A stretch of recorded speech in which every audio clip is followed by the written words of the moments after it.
최근 현대자동차가 10년 만에 생산직 직원을 공개 채용한다고 해서 관심이 많습니다.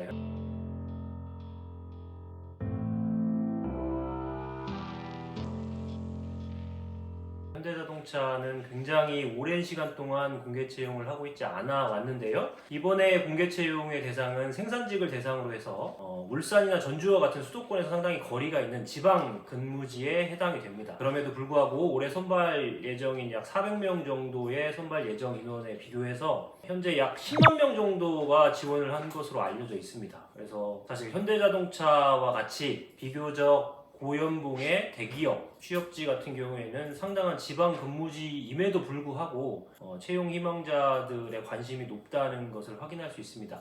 이와 관련해서 법률적인 쟁점을 좀 얘기해 보려고 하는데요. 현대자동차는 과거에 강성노조로 대표되는 어떤 특정한 이미지가 있습니다. 실제로 2005년경에 현대차 노조에서 채용 과정에서 금품을 수수해서 부정채용에 관여했다는 이유로 형사처벌까지 이루어져서 사회적으로 무리가 있었던 사례가 있었던 만큼 이번에 굉장히 이례적인 공개 채용 절차에 있어서도 이와 같은 채용 비리가 혹시 또 발생하지는 않을지에 대한 우려의 목소리가 있습니다. 그래서 이번에는 현대차 노조에서 특별히 금품을 수수하는 등의 부정채용 관여 사실이 전혀 있을 수가 없고 그런 일이 발생을 하면 일벌백계 하겠다라고 보도자료를 낼 정도로 좀 이례적인 대응을 하고 있습니다.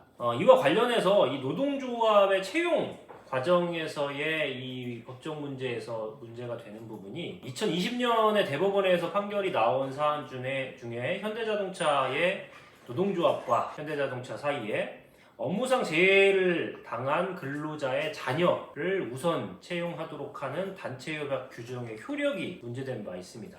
결론을 말씀드리면 대법원에서는 사용자의 채용의 자유를 과도하게 침해하지 않고 채용의 공정성도 훼손하지 않는다는 이유로 해서 유효라고 판단을 했는데요. 이 대법원에 올라가기까지 중간 과정에 해당하는 1심 법원 그리고 항소심 법원은 오히려 반대로 판단을 했던 사건이었습니다. 이게 사회상규, 그러니까 민법 103조가 규정하고 있는 선량한 풍속 기타 사회질서에 위반하는 조항에 해당하기 때문에 이와 같은 단체협약은 무효라고 판단을 한 바 있고요. 그리고 대법원 판결 역시 모든 대법관이 유효라고 판단한 것은 아니고 일정수의 대법관은 반대 의견을 내기도 했습니다. 비록 사용자의 채용의 자유는 침해하지 않는다고 하더라도 채용의 공정성을 훼손했다고 볼 수 있다. 라는 것인데요. 대한민국 헌법은 평등권을 규정하면서 모든 국민은 성별, 종교, 사회적 신분에 의해서 차별을 받지 아니한다 라고 규정하고 있고 채용과 관련해서도 고용정책기본법이라는 곳에서 사업주의 의무를 규정하고 있습니다. 사업주는 근로자를 채용할 때 합리적인 이유 없이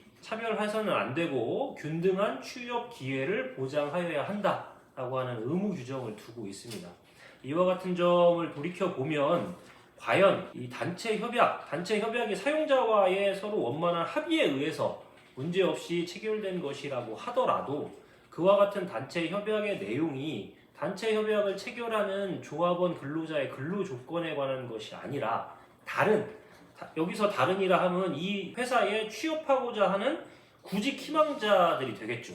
구직 희망자들의 취업 기회를 침해한다라고 하면 채용의 공정성이라는 것이 과연 보장됐다고 볼 수 있는지 사실 의문이 있을 수 있습니다. 실제로 대법원의 반대 의견을 낸 대법관의 경우에는 회사는 공정한 방식으로 채용 절차를 수행할 책임이 있는 사회적 주체임에도 노사가 임의로 처분할 수 없는 구직 희망자들의 지위를 거래의 대상으로 삼았다. 이런 표현을 쓰기까지 했습니다. 최근 2022년도부터 고용노동부에서 현재 현대자동차를 비롯해서 많은 대기업에서 체결된 단체 협약의 내용 중에 방금 대법원에서 유효하다고 판단한 업무상 재해를 이유로 하는 근로자 자녀의 채용기회 보장뿐만 아니라 예를 들어서 근속 연수를 이유로 한다라든지 이런저런 다른 이유로 하는 그 노동조합의 조합원들의 자녀에 대한 우선 채용 규정을 두고 있어서 고용노동부가 오히려 이를 시정하도록 하는 시정명령을 내리고 있습니다. 그래서 관계부처와 노동조합의 입장 차이가 상당하고 이로 인해서 향후에 법적 분쟁이 상당히 높은 가능성으로 예상되는 부분도 있는 것 같습니다. 이런 부분에 관련해서는 향후 대법원에서 또 어떠한 판단을 내릴지 지켜보도록 하겠습니다.